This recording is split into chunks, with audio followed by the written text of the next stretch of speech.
us. We want to thank everyone for coming to our presentation today. The title of this is How to Generate High Quality Leads Using Research Techniques and Tools. And today we are here with Craig. How do you say your last name? Elias? Is that correct? I hope so. I say Elias. The hockey player says Eliash. Oh, okay. So Craig Elias Elias. from Shift Selling, and also Ivana Taylor from Third Force. And we're going to present to you how you can use specific research tools and methodology in order to generate sales and capitalize on sales opportunities. The reason why we're doing this, it's a little bit different than what we normally do in a webinar. It's because a lot of times when we do research, the main reason why a lot of companies do research is because they want to increase their revenues or they want to increase sales opportunities. And a lot of times people don't realize that there are research tools that can help you with this. And we brought in some experts in the industry that can help you recognize these. So we're really excited to have Craig and Ivana to show what we can offer here. And so I'm going to go ahead and pass it over to Ivana and Craig to get started. So thank you, everybody. Wonderful. I hope that everyone can see my screen now. It says on air showing screen, and what you should be seeing is a slide that says trends, triggers, and tools, how to use trigger events in sales and marketing to get more profitable customers. And like Esther said, this is just such a huge trend, and I'm going to start our presentation by explaining a confluence of trends. There have been a few things that have come together that have made this idea of identifying trigger events a very, very powerful sales and marketing tool. So the first trend that we've come across is a listening trend.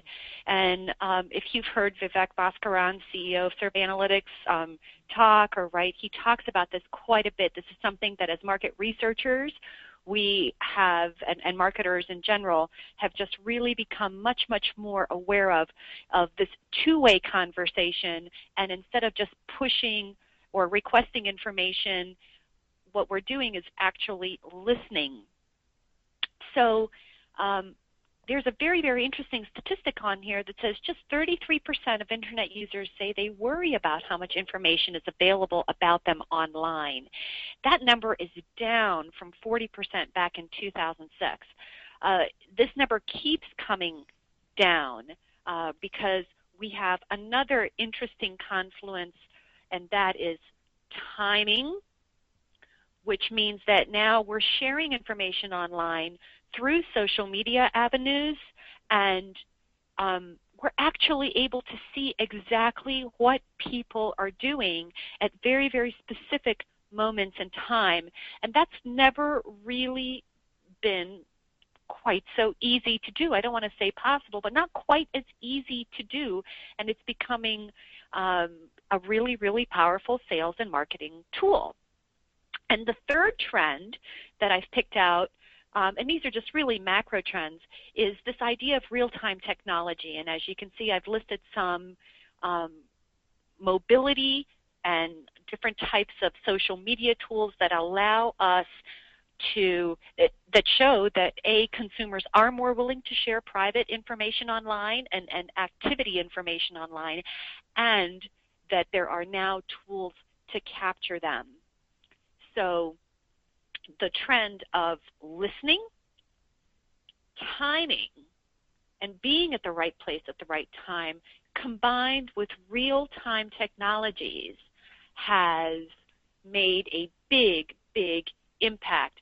And the other thing I wanted to mention is also the fact that as the book editor for Small Business Trends, I see a lot of books cross. I get about 3 to 5 books a week to review. And within a very specific period of time, there have been books all about timing. And Craig Elias's book, Shift Selling, is one of them, Identifying Trigger Events, along with another book by Jill Conrath named Snap Selling.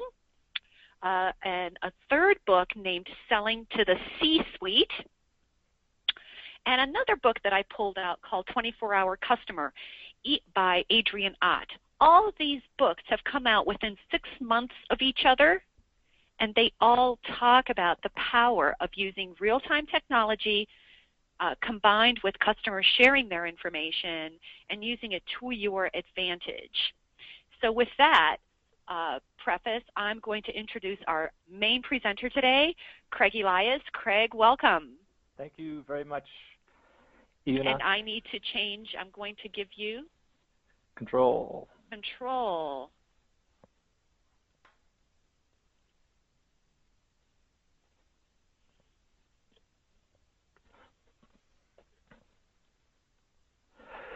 Can you see my screen, Esther? Yep. Perfect. So good morning, everybody, or good afternoon if you're on the East Coast or in Europe. My name's Craig Elias, and for about 20 years, I was just this lucky sales guy. I had this knack of always being in the right place at exactly the right time. And that happened, and it continued to happen right up until the day before 9/11. And on September 10th, what I did was I joined a new company. And unfortunately, 9/11 came along, and like anybody who was trying to sell anything in a post-9/11 environment, it was very tough. But just like I always did, I seemed to be in front of the right person at exactly the right time. And in less than 6 months, I was named the #1 sales guy in the entire country. Unfortunately, it was a company called WorldCom, who just 21 days after I become the top sales guy in the country, go on to admit to conducting $11 billion, with a B, $11 billion in accounting fraud. And for the first time in my life, I had this very unique situation where nobody would buy from me. And I couldn't figure this out. So I had some holiday time coming to me, so I waited until August, and I live in Calgary, and at that time I had a nice house along by the river in Calgary. I took a month of afternoons off, and I reflected on my successes as a salesperson. And I picked a few things out. And what I did was I actually then started a company based on what I knew. It was an information exchange on the internet. I won a $1 billion idea contest, and I got a $1 million prize, but I had to move to California, to San Francisco specifically, to collect the prize. My wife plays French horn for the Philharmonic Orchestra here in Calgary, and she couldn't come with me, and we were in our early 40s trying to have a family. So I was commuting back and forth there every other week, and luckily enough, about 6 months in, Heather gets pregnant. And I had promised myself and Heather that I was not going to be a successful entrepreneur with a ruined marriage and dysfunctional kids. So I put in place a CEO, and I came home. And then very quickly, I started getting asked to go speak at conferences about what I'd learned about TriggerEvent. So I've been a stay-at-home dad for the last 5.5 years. My book came out last year. I'm lucky enough that it got the attention of some very influential people who wrote some very kind things about it. It won the bronze medal for one of the top sales books of 2010 last year. And part of what I learned that summer and what the book really is all about and what I believe can happen in sales and in marketing is I'm a believer that there is such a thing as a silver bullet. It is this ability to get in front of the right person or the right people at exactly the right time. And one of the things I figured out that summer was that when I'm out there selling, people I'm trying to sell to are always in one of 3 different buying modes. The first one is what's called status quo. It's when someone's done the same thing the same way for so long, it's just simply keep doing the same old thing. You can think of this as some form of what is commonly called path dependency. Most of us type using the same QWERTY keyboard. The characters on the left-hand top row, QWERTY. There's a faster way to type, but you've put so much time into doing it this way, you don't want to change your patterns because you really don't want to change what you do. And when you find someone who's in this buying mode of status quo, the odds that they become your customer, on average, is pretty close to 0. Until something happens, until they experience a very specific event that makes them want to change. And I want to make sure that everybody on this call understands the difference between a circumstance and an event. Let me give you an example of a married man going bald. Every day he gets older, heavier, grayer, balder. But he doesn't go out and buy Rogaine, the stuff that will make his hair grow, until he experiences a very specific event. And the event that makes a married man run to the drugstore and buy Rogaine is when they become single. When someone has that first event, they want to change. They then enter the second buying mode, which is called the window of dissatisfaction. This was my first epiphany that summer. That when I got in front of people during this unique situation, to the point where they're unhappy with what they have, but so busy solving other problems, they can't get to this one yet, that on average my close ratio was about 80%. So they're unhappy enough to complain, but not unhappy enough to do anything about it. These want events come really in three forms. First, someone has a bad experience of what they have. This is what happens to the current provider. The second event, maybe some change inside the organization or the individual's life. Very often a change in people, places, or priorities. The second event we try either through sales or through marketing, which is awareness, and we say we're better, faster, cheaper. The challenge is, unless we have a great relationship with that person, or maybe a phenomenal brand, they take the idea they might learn of through what we tell them and they give it to someone they already have a stronger relationship with. One of my favorite events is changing executives. A new executive comes along, they've been given a mandate to facilitate change, make that change happen fast, and they generally have no tie to the current vendor. What happens when someone has this first event? They want to change. They try to add something to the to-do list. The dilemma is it never makes its way far enough off the list to actually do anything with it because something else always seems important. But what also happens when someone has this first event and they want to change is it turns on this thing called selective perception. It's like when we buy a new car, what do we see all over the road? We see that car. When women get pregnant, they or their husband start seeing pregnant women all over the place. When the lady gives birth to her child or children, she and her husband stop seeing pregnant women, they start seeing women with babies. Just like when you sell that car. You sell the car and you buy a new car, you stop seeing the old car as much, and you start seeing the new car all over the place. So nothing has happened other than this event. They're not actively engaged in searching for alternatives yet, but they'll start noticing all this stuff that's been hiding in plain sight, but they just never noticed. And when you get to someone during this window of dissatisfaction, the odds that they will become your customer on average, and this is mostly in a B2B space, is about 75%. But here's the thing that I find really interesting. It goes beyond just getting a close ratio. It goes to getting actually the best customers. Because what happens when you find someone in the window of dissatisfaction, and you help them solve their problem, you come up with a solution, and you make them look good to their superiors, subordinates, shareholders, and maybe their spouse, you end up with these core, loyal customers who are generally very profitable and would gladly give us the most treasured things in sales, testimonials and referrals. So they have this first event. They enter the window of dissatisfaction. They're not going to buy or start searching for alternatives yet because they haven't had the second event they need to have. And that's an event where they realize they can afford to change. And this afford event comes in several flavors. It starts them searching for alternatives. And what it does is it's not just about money. Sometimes it's about time. Yes, sometimes it means that a company got an investment, went public, got a big customer. Maybe it's also about the fact that someone has finished a large project and now has time to talk to you. Now, when you find a way to get in front of these people for the first time, after they've had the second event, the odds you get them as a customer is about 1 in 6 or maybe 1 in 7. There's a lot of research out there that says by the time someone starts phoning out, talking to someone, searching for alternatives, 70% of the decision has already been made.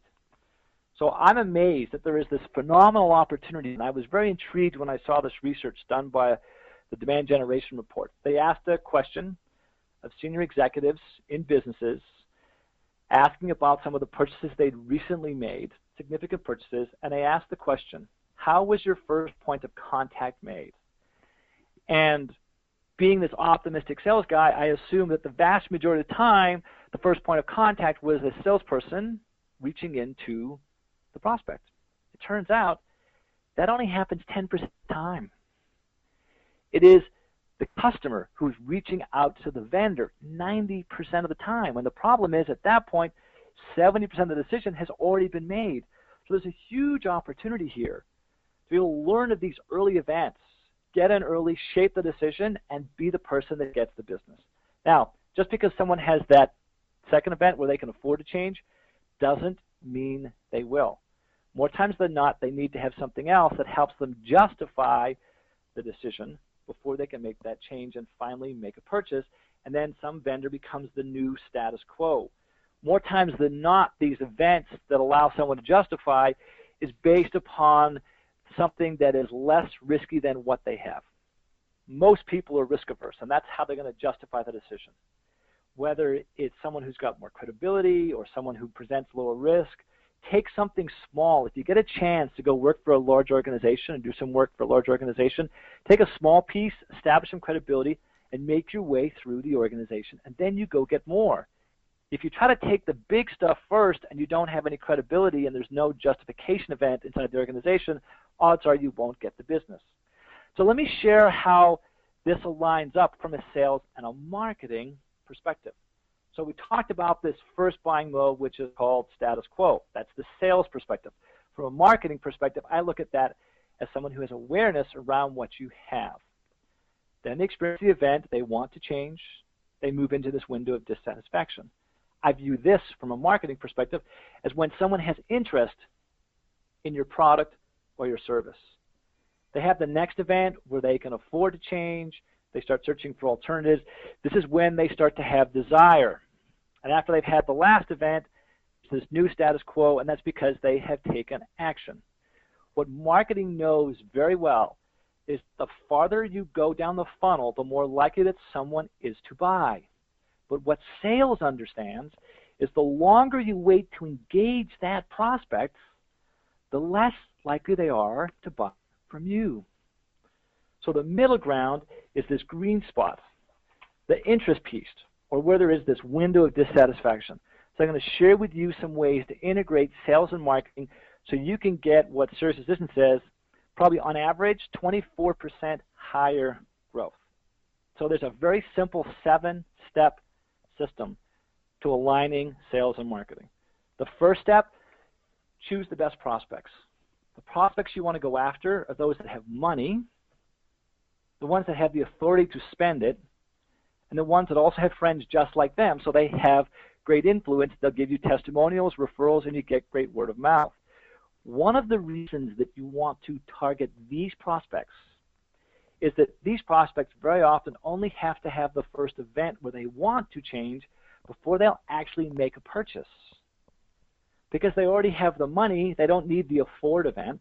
And because they have authority, they don't need the justify event. So they can have one event and they will become your customer.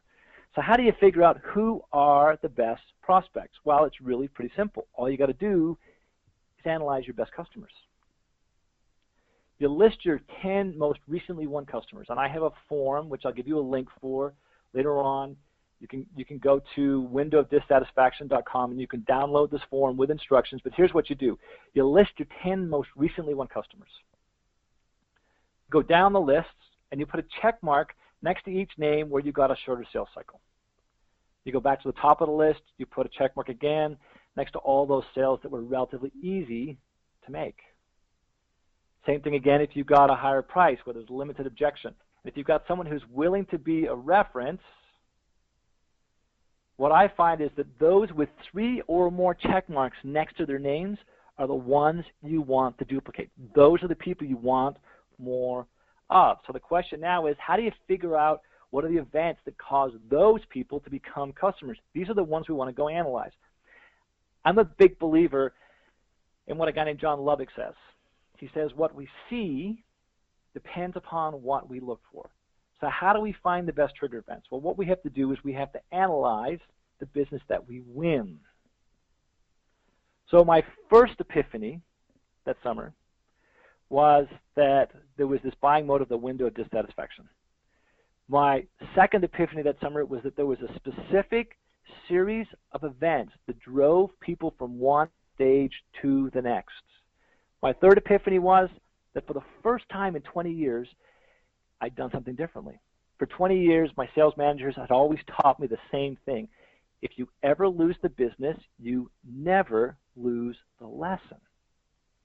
But that's not what I did. That summer of 2002, I analyzed what made me win. So out of curiosity, I actually went to the internet and I typed in the phrase sales analysis, and I found about 1 million pages on the internet. And you search for a phrase by putting the words between quotes, which means those two words together in that order. And I found 1 million pages. I did a search for lost sales analysis, and I found, if I remember correctly, about 50,000 pages. But when I typed in the word or phrase, one sales analysis, in the summer of 2002, I was amazed that of all the results, there were only 2. And that's when I realized I had something different. So here's what you do. Every time you win one of these ideal customers, those that get 3 or more check marks next to their name, you want to analyze them. So there's a form you can download at onesalesanalysis.com. Here's what you do. You go talk to customers. You want to ask them 4 big questions. 4 big questions are, what event or what events led up to this purchase? When you ask that question, they'll very often tell you, what was the second or third event that made them afford or justify the decision? The second question is designed to get to the root of the opportunity, which is, when did these events happen? When we ask that second question, they'll tell us about the first event that made them want to change. Then when you get to that point, you want to ask them, what made you choose us? I don't ask why questions, because I've been told that why questions make people defensive. What made you choose us? Most of us have no real idea of why people buy from us. You know, we say good things. We've got 18 years experience. The thing is this, that's content. What the decision maker or buyer has is context. And they have this magical ability to apply your content to their context and do this thing called mental gymnastics and figure out how is what you provide relevant to them and their current situation. So you say you've got 18 years experience. What they hear is you'll get it done faster and you'll make fewer mistakes. The challenge is there's not enough people in an industry that have enough context that can take your content and make it relevant to them. So we need to take this ability to take content and make it relevant out of the heads of our customers and then spoon feed it to the rest of the marketplace. The last question is, what can we do to make it easier to become our customer? Someone has an event, they want to change, there's a certain amount of emotion related to that change, but there's always these hurdles or barriers to becoming your customer. They have to find you, learn about the value of what it is you actually provide, and then they actually have to buy from you. And as long as their emotion is greater than their perception of the effort of becoming your customer, they'll start down the path of becoming your customer. But the problem is, if you get to someone and they've already had the event a while ago, and they say to themselves it's not worth the effort, they just stick with what they have. By making it easier to become your customer, you have made it easier for someone to become your customer. Let me say that a different way, sorry. You have a certain amount of effort it takes to become your customer. So you have to get to someone within 4 weeks of when they have the event, so the emotion is high enough for them to go through the hurdle or barriers of becoming your customer. If you reduce the effort of becoming your customer, what happens now is you can go double the size of your marketplace, because instead of having to get to someone within 4 weeks, you can get to someone within 8 weeks, and they'll still become your customer. When you finish doing that, you want to classify the opportunity based upon size, where the lead came from, how big the sale was, how long it took, and you want to search for patterns in, where do I get my big close ratio? Where's the shorter sales cycle? What's the best lead source that's driving all the stuff that we're getting, and what are the events behind all this that make it happen? So we've identified the best prospects. We understand the best events. The next thing to do is we need to find a way to create content that is going to jump out at someone when they've had that event. Just like when all of a sudden new cars jump out all over you because you bought one, or pregnant women jump out at you because you become pregnant. So let me give you some examples. This is a bank in Canada, and they found 4 events that drove a lot of people to buy mortgages. So here's an ad I first saw. 6:26, your wife tells you she's pregnant. 6:27, your apartment begins to look a little small. 6:28, it's time for some advice about a mortgage. Then I saw this one. 10:11, your boss gives you a raise.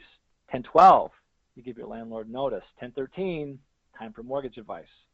And they kept this up. When someone got a new job, they had a specific ad focused on those people, and it was highly likely to be noticed by those who just got a job. Same thing here when someone gets engaged. So they create content that is specifically relevant to those people that are highly likely to become their customer, and they ignore everything else. A few months ago, I had the chance to meet a product manager for a pain relief drug in the United States. And they used to have this generic approach to marketing this pain relief drug. And they had some relative success. And then they realized that it was women that had just been diagnosed with arthritis with their biggest users. And they shifted all their marketing towards that single market, and they tripled their revenues in less than 18 months by just focusing on that audience that was more likely to become their customer. Then we got to take this content that we have, and we got to solve the here versus there problem. Here is where your website is, where you're going to put your content. There is where everybody else is, your audience. We need to figure out, where do they go? What do they listen to? What blogs do they read? How do you find a way to take your content that is now relevant to someone and then put it in places where they are, so they're going to start noticing your stuff? Once you've done that and someone comes to your website, you want to find a way to convert them. You want to take their interest and you want to convert them by having them fill in a form. When they fill in a form, that's when you want to find someone inside the organization, whether it's inside sales, outside sales, but you want to reach out to that person you want to connect on the phone. There's some research put out by MIT that says that if you reach somebody or reach out to somebody within 5 minutes of them filling in a form, you are 100 times more likely to connect to that person real time than if you wait just 30 minutes. Now, the problem is they're not ready to be sold, so you can't try and sell them. So these are the 3 questions you want to ask. Someone fills in a form, somebody gets notified, that person picks up the phone, they call the customer or prospect. Hi, Mr. Prospect, this is Craig Elias. I'm calling from your company name. I see you just filled in the form. I have 3 quick questions. Can I take 2 minutes of your time? No one's ever said no to me. First question, I wanted to make sure you got the email that contains the link to download the resource you were looking for. The second question is, what was it that resonated when you read about this or saw the marketing material? And they'll tell you what it was. Third question is, I'm curious, what happened recently that made this somehow more relevant or more important? What I'm figuring out is, what is it that jumped out, so we can make sure we spend more time building material that's going to jump out to these people. We know what it is that's working. We then want to figure out, has there been an event where we want to foster a relationship because they're not ready to buy yet, or has there been another event where they're thinking about buying and we need to spend more time now solving the problem and helping them buy rather than fostering the relationship? If they're not ready to buy then, you want to do what you've probably heard about a million times. You want to nurture that contact until they're ready. What you want to be able to do is you want to create a scoring system. So in this case, I have a scoring system based upon the 5 factors that I think drive the vast majority of B2B sales, and then a ranking for each one of these. And when you find out what someone's score is, you can then decide whether this is a deal you chase or something else, because the ones with the highest score are the ones you want to chase first. And if you go to TriggerEvent scoring, you can fill in a form. There's a filled-in version of this, a blank template, and also the instructions. But then what you want to do is you want to notify the sales team. So when this nurturing process, there's really 3 times you want to notify sales. First one, if there's a bounced email. There's something that I've been calling for a long time, the domino effect. Remember those executive changes? If you have someone who's a subscriber to your blog or gets your newsletters or is on your email list, and you're sending them something on a regular basis, and all of a sudden the email address bounces, most people just take that name off the list. What I love to do is say to myself, hey, that bounced email, it's probably 3, 4, maybe 5 totally different opportunities. So here's the way it works. Let's pretend Ivana used to work at a customer. Okay, she's an ally of mine. One day her email address bounces. She's gone. I want to find out who took her place. Because I spent all this time fostering a relationship, I want to make sure I don't lose the business. I'll come back to this in a second. but even has gone somewhere else. And if she was my customer in the past, she's highly likely to be my customer again. So I want to follow wherever she went. Now let's pretend that Ivana was not a friendly. She didn't like my stuff. She was tied to someone else. She had another relationship. Well, when Ivana goes and the new person takes her place, that person, unless they're intercepted, is 10 times more likely to become my customer now than Ivana ever would have been. So I want to find a way to reach out to that person. I'm going to call them. I'm going to connect. I'm going to go see them. And the first question that I ask is, where did you come from? Because that organization has also had a change, and that creates another opportunity.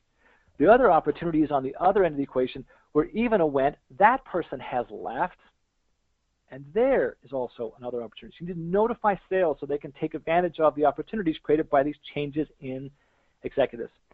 The second time is, if someone starts viewing assets, digital assets on your website that help them justify the decision, that tells me and should tell you they recently had an event where they can afford to make the purchase. Now's the time to jump in again and try to close that sale.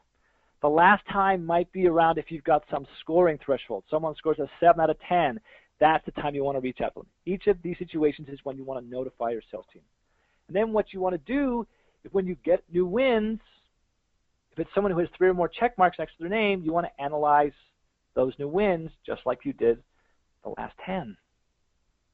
And then what you do with that knowledge is you want to improve 3 things. You want to improve the content to get the attention of those that are having the events that you're focused on. You want to modify perhaps or improve the location of where you place that content so it gets noticed by the right people. And you want to find a way to improve your scoring system to make sure that you're scoring people properly so that you're reaching out to the right people at exactly the right time. Now this is a visual, and if you go to smarketingfunnel.com, so that's smarketingfunnel.com, you can see this whole visual, but let me walk you through it. So what are the steps? Pretty simple. You want to drive people to some sort of a landing page, okay? Going to create some content. You want to convert those people via a form.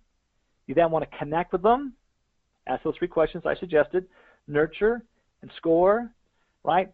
When they score high enough or their email address changes, you want to find a way to alert the salesperson. And then when you win the business, you then want to do the analysis again, because what you want to do is you want to revise your content and where you place it, and also revise your scoring system. So let me give you an example. Banking. I had the chance to talk to a marketing person for a large commercial bank a little while ago, 700 outside salespeople focused on businesses that need money. And they used to have a traditional method of marketing, which is, if you need money, come talk to us, we'll maybe give you money. But what they didn't understand was the events that were driving people to need money. And it turns out the events that are driving a lot of people who need money in the business are really one of 2 things. First thing is, there's been a business owner or an ownership structure put in place. They decide they want to sell. They need money to invest in the company to increase its resale value. The second one turns out that very often it's one business partner that buys out another. That's when someone wants funding. So you can create resources such as how to sell your business for more or how to buy out your business partner. Put them behind these forms. You then have an understanding of the opportunity before there's any competition, and you are now 5 times more likely to get it than if you were to wait until they actually needed money. Now, all of this requires a little bit of research. And that's one of the reasons I'm a big fan of a tool by Survey Analytics. And I talk a little bit about how can we use Survey Analytics to gather the data we need from sales so we can give them the leads they want, is Esther. And Esther, I'm going to hand control over to you. Great, thank you. Just one second here, I just need to make sure I got my slides up.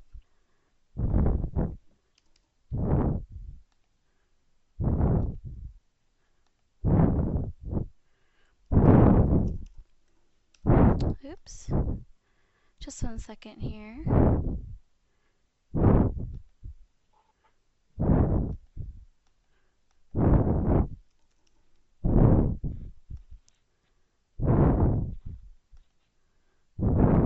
Okay.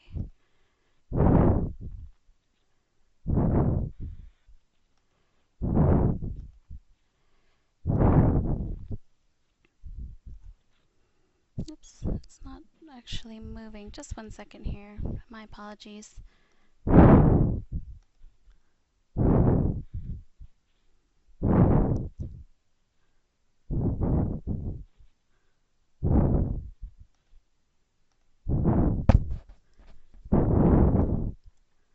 Oops.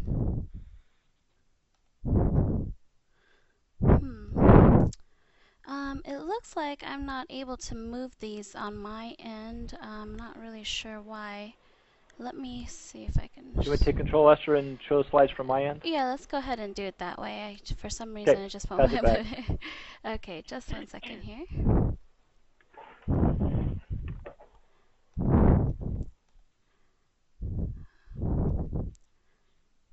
Okay.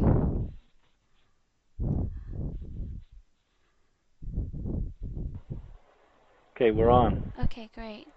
Now it only shows me the commercial banking page one. Did you get to the other one yet?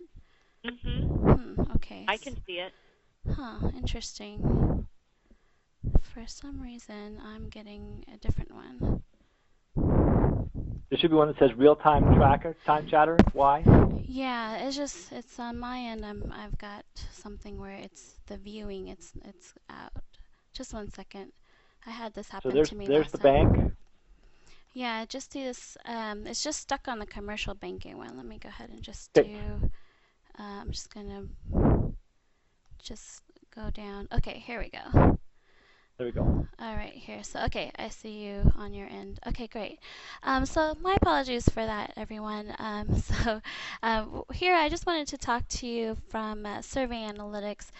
Just some of the things that we do offer in terms of real-time tracking tools. These days, it's more important than ever to really capitalize on those opportunities and be able to listen to your clients or customers at that moment. The way that we see this is it's real-time feedback equals real-time results equals real-time solutions and sales opportunities. And the chatter can come from all sorts of places, and we're talking about your Facebook page, YouTube, your Twitter page, your blog, websites, all over the place. And even in your surveys, a lot of times when people send out surveys, it could be a couple months after the experience. So even if they gave you some feedback, it might not necessarily be pertinent to their current situation. So these days, instead of waiting until you need to send out a survey once a month or a couple months from then or every quarter, these days it's more important than ever to really capitalize and really listen to your customers while they're having their experience. Next slide.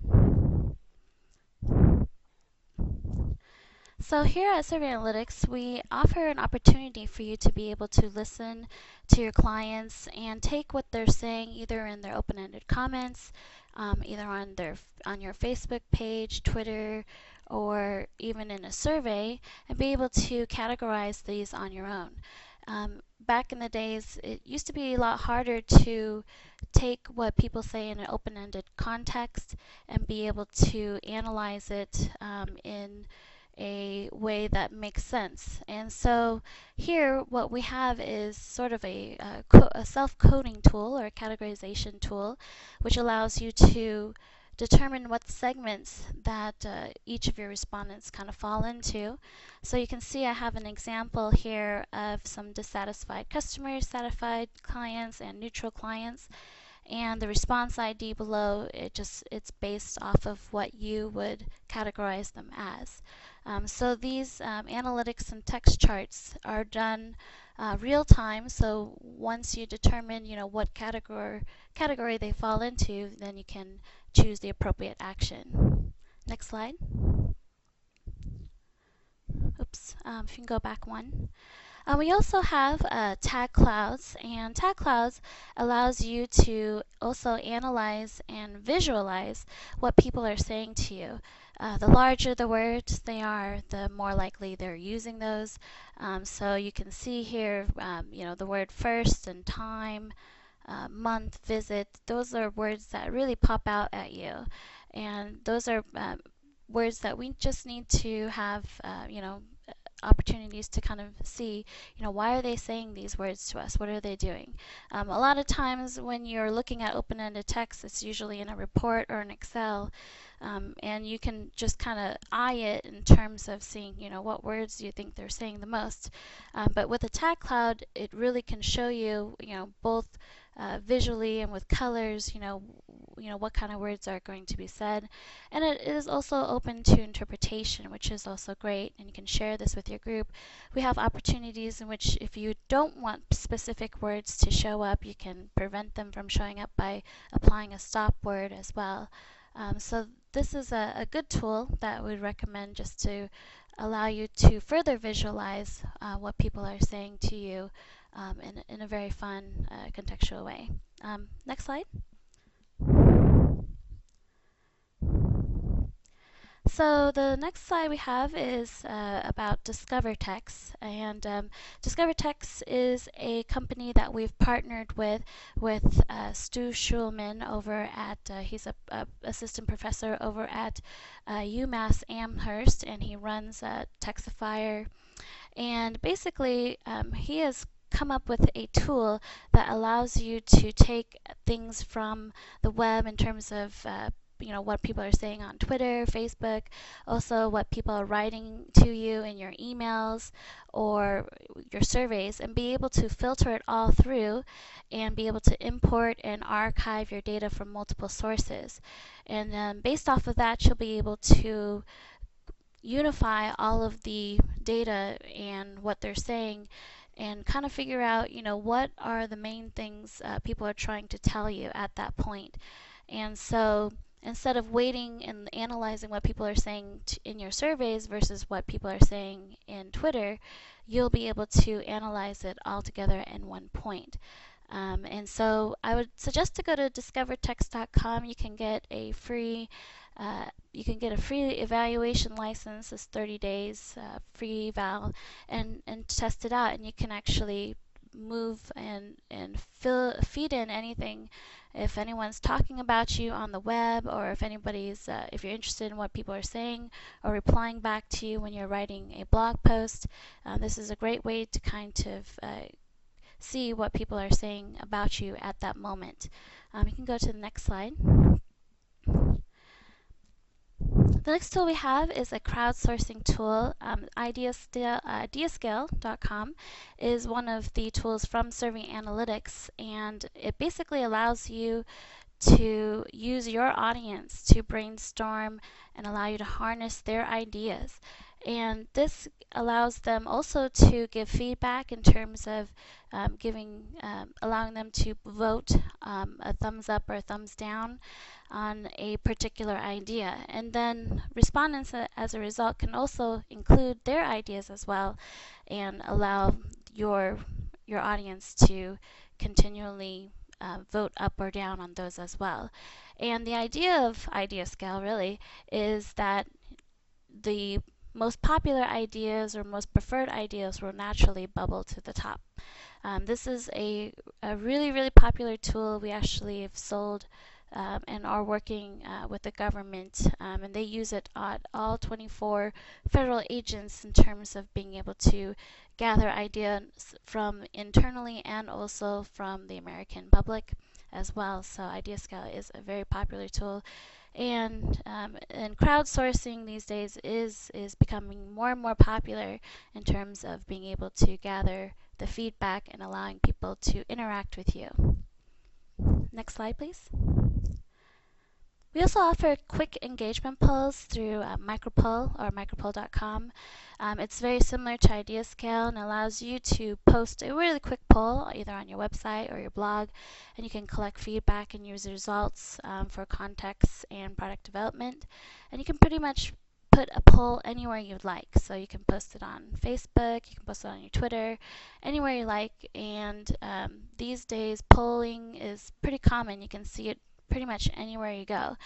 They're non-intrusive as well because they're usually off to the side, and it's usually a fun or very quick question, and it's a simple way to gather feedback without asking people to dedicate a lot of time in terms of asking for their opinion. So embedding a poll is going to become even more popular, I believe, especially as people are not interested in spending more and more time filling out particular surveys.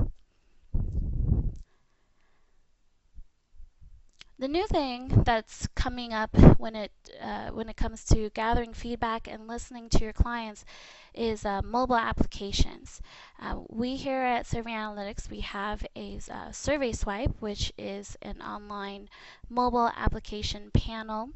And we also have an offline field research application, which is called SurveyPocket. And this allows you to administer field surveys via iPad or any other smartphone device. Back in the days, I used to come from a research background, and we had to do various projects in the field, which pretty much force people to, stand there and answer surveys and write it down with a pen and pencil and some paper. And these days, instead of doing that with pen and paper, we're asking people to, save trees and field your research via the iPad. The great thing about the offline tool that we have is that it will be stored in your iPad, and once you come into a location with wireless internet connection, all they have to do is click on the tool, and then the data will automatically flow and be available. So it's the data in terms of getting your field research data in for analysis is going to be quicker than ever before. The SurveySwipe itself is a different tool. It basically allows you to build your own online mobile community, and you can interact with them, and you can use a built-in incentive program. Some of the more popular ones that we've done recently was a survey mobile ethnography, asking people while they were watching the Super Bowl particular things about what they were eating, what location they're at, what drinks they were having, who were they with, that kind of stuff. Who are they voting for? What's their favorite commercial? What's their least favorite commercial? And so it's a very new way to do both qualitative and quantitative research, and also it saves you a lot of energy and money in terms of providing an incentive program out to those who want to participate. So if you're interested in this, you can always go to our site and download, and you can try either one. They're available on the Apple iTunes Store. So, we do have a webinar exclusive deal in which, the first 25 people who would like to sign up for the evaluation license on Survey Analytics, you will be able to get a free copy of the TriggerEvent survey. It's kind of what you saw earlier, but it's an online template. And also you'll be able to get 30 days free evaluation versus our standard 15-day evaluation. So you'll have a chance to not only, check out the sample template of the TriggerEvent survey that you saw earlier, but you can also try out all of the other tools that we have on Survey Analytics and see how important, real-time analytics is, and see how it can change the way you do your research. So definitely let us know what you would like, and we believe that if you would try this out, you'll be able to find your silver bullet. So that's something that we're very excited to be able to offer to you exclusively for just webinar attendees. So at this point, I guess we're just going to open this up to any questions that the audience might have. Craig or Ivana, if you guys see questions, feel free to go ahead and read those to the audience, and then you can also, I guess I could see some things here. Let's see here. I actually have a question for Craig while we wait for new questions to come in. Okay. Hey, Craig. One of the things that was really intriguing to me is that you mentioned that, these different times that people were transitioning, and I guess my question is, and I got it while you were talking about it, but then as soon as Esther started talking about some of these, social media tools and, and some of the research that I've done, are there maybe what I would call like trigger conversations or trigger words, or is there something that we might be able to see and hear or look out for in what they say or what they do that will kind of tip us off to the fact that they might be moving from from window dissatisfaction into the looking part or something like that? Yeah, so here's the thing I'm a big fan of. So when something happens, you want to find a way to reach out. And one of the things that I hear, so this is based upon my having done certain things, and I start seeing and hearing things all over the place. I'm a big fan of taking this one sales analysis, and I think it's really important that salespeople themselves do it. So they have the tool in the background, they're filling it out on behalf of the customer, so all the data can be gathered in the background. But for me, if you don't have a salesperson who does the actual one sales analysis, they're not going to hear all these events direct from their customer's mouth. They're going to hear from marketing, and they go, yeah, I don't see that, therefore it can't be true. Where if they do it themselves, they do. The other thing for me that is really important is that when you find someone who's in this buying mode of status quo, they'll generally tell you something like, I'm happy with what I have and I see no reason to change. That person didn't say, if they said, what's the way I want to ask this question? They didn't say they'd never buy from you. They just mean not now. And if these people have money, authority, and influence, you want to reach out to them on a regular basis through nurturing and also even some phone calls from salespeople. You're going to reach out, and they'll have had the first event where they want to change. They're in the window of dissatisfaction. These are the people that if you get to them now are, on average, 75% going to become your customers. But when you call them, here's what they'll probably tell you. They'll say, Ivana, you know what? I know it's something on my radar screen. Why don't you phone me back in November, and we can talk about it. But I'll tell you, by the time you phone back in November, they'll have already made a decision or maybe even bought from somebody else.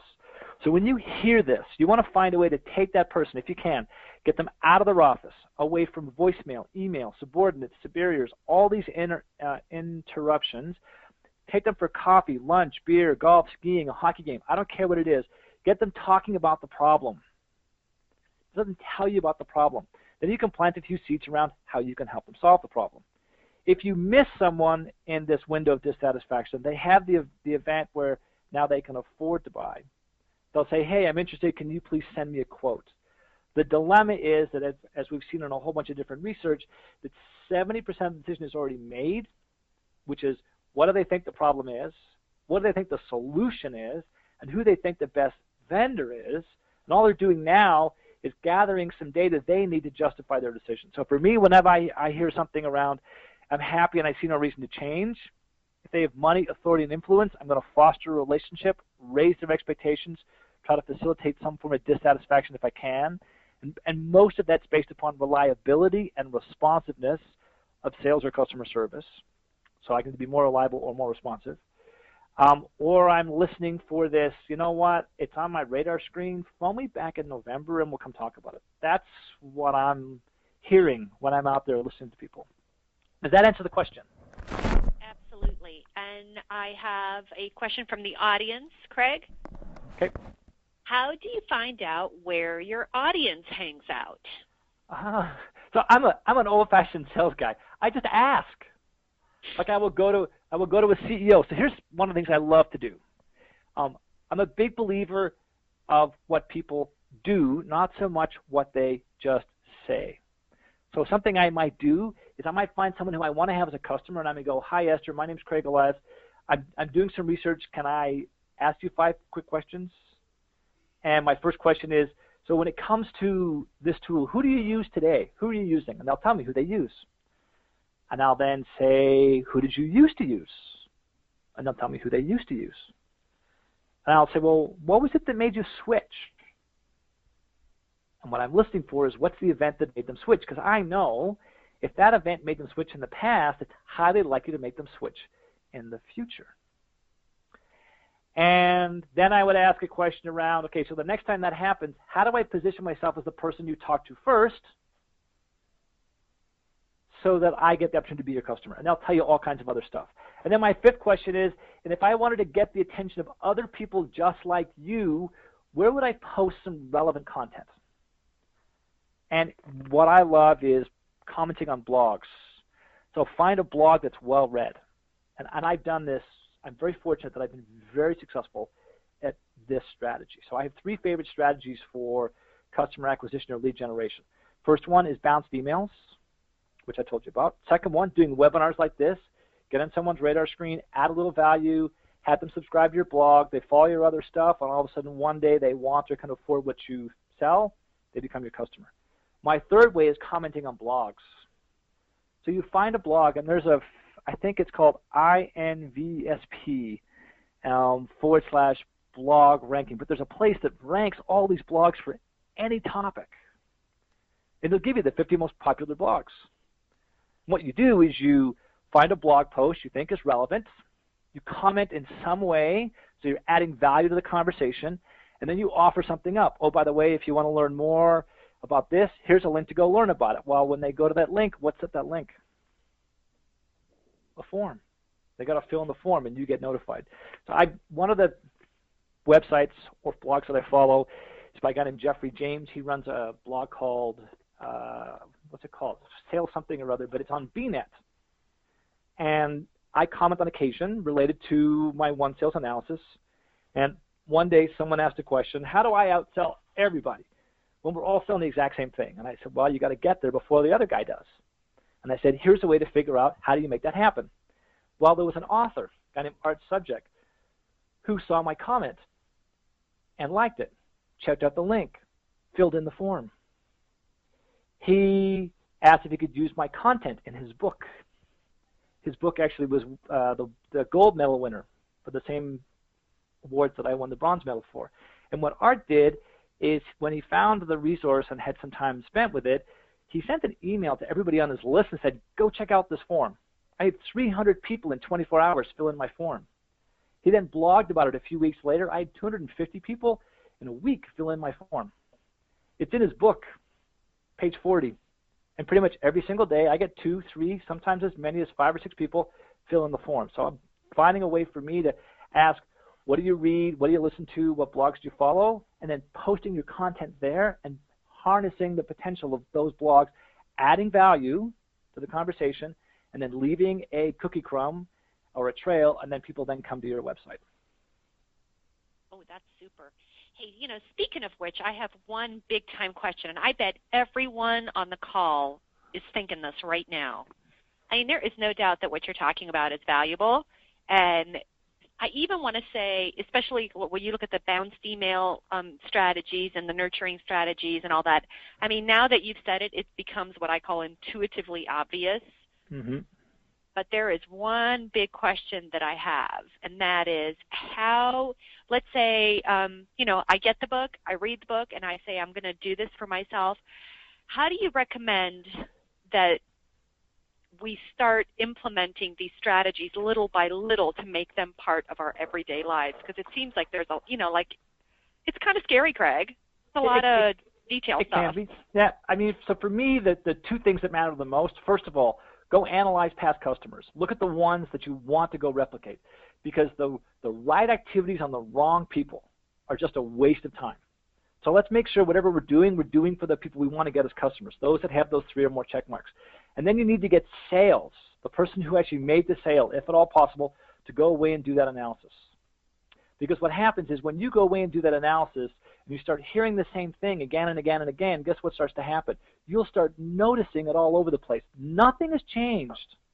All you've done is ask a few people a few questions, and I think there's another term. I call it selective perception. Is there a marketing term for this? Oh, yes. It's actually, in brain science, they call it a reticular activator. Yeah, so it gets turned on, and all of a sudden you'll start seeing it. At that point, everything else is easy. So for me, it starts with analyze customers, right? Which are the ones you want to replicate? What are the big wins? Let's go get more big wins, because as a salesperson, that's all I cared about. If I got a $100,000 customer, I wanted to get a $200,000 customer. If I got a $500,000 customer, I wanted a $1 million customer. If I got a $1 million customer, I wanted a $5 million customer. And this just fed upon itself. Once I was able to figure the events out, I was off to the races. Well, so those 2 things for me are what it starts. I've got a hard question for you, and I can tell you I totally resonate with the person asking this question because I've had this experience. Okay. It is really, really hard to get a hold of people. I mean, if you're missing the triggered event, so this is the question, if you miss the triggered event or miss the window, how do you get a hold of people? In the text here it says it takes 19 calls to have a face-to-face meeting. So this is this person's experience. So good question. So here's my other strategy, and it's in the book, and I call them trigger event referrals. You want to find a way to have relationships with those who already have as customers, those you want as customers. And you want to develop a really phenomenal relationship with those people, so when they find out someone's had an event, they will tell you about it, or they'll make an introduction on your behalf. So we took an entire chapter on this book and just said, okay, there are different ways you can learn of this. Here's tools, right? But here's some relationships with someone who's going to have the event. So have a great relationship early. Help them solve all these problems. Because I'll tell you this, the reason they don't return your call, and I'm being slightly opinionated and flippant, but the reason they don't return your call is you don't have a relationship with them. So if you could find a way to figure out who you want to have a relationship with at some point in the future and help them solve problems that aren't even related to what you sell, you demonstrate the value in the relationship, and away you go.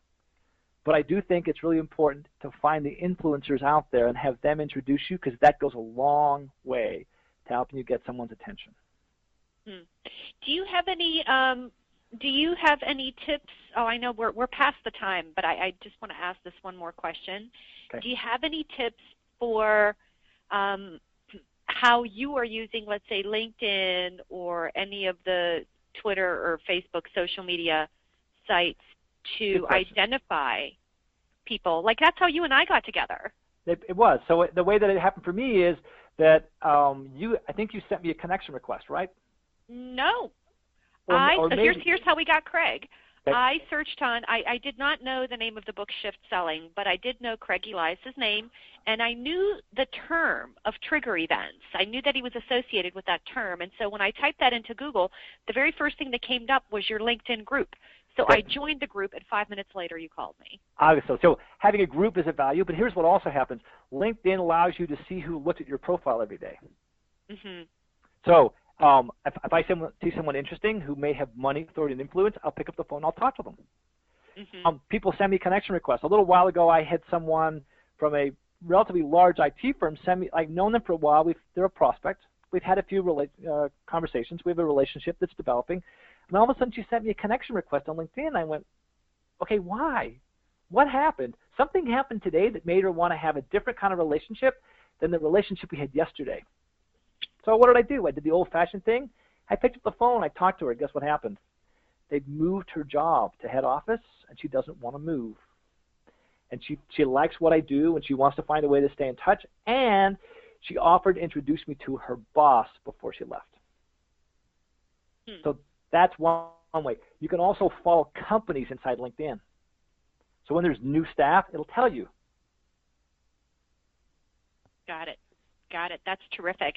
Esther, I know we're over time. Is there? Did you want to say anything else or ask for more questions, or do we have any other administrative things we need to do? Nope, I think that's it for right now. I just want to definitely encourage people to sign up for the evaluation license and try out the forms that Craig had recommended, also the one that we have set up in the survey template that you can access later. And that's pretty much it at this point. Super. If I can stick something in here, Ivana, I mean, you can see the list of resources. If you want to download the first chapter of the book, which includes the template, the first template we talk about, just go to triggerbook.com. If you want to subscribe to Ivana's marketing stuff, DIYmarketers.com. The next link is for the 30-day survey trial. If you just want to do the one sales analysis, it also has its own dedicated website with template, as does the trigger event scoring.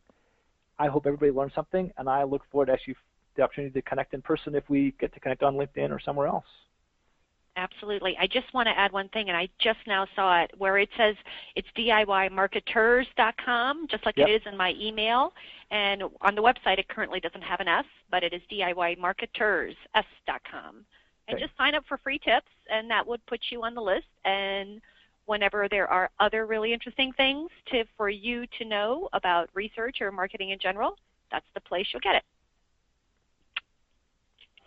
Esther, thank Thank you very much for hosting this event. All right, thank you, and thank you everybody for joining us today. And we will have a copy of this recording and the slides as well on the Question Pro and Survey Analytics blog, and we'll also share that with everyone who has registered for the event today. So thank you everyone, and have a great rest of your afternoon. Super, thanks a lot. Bye-bye.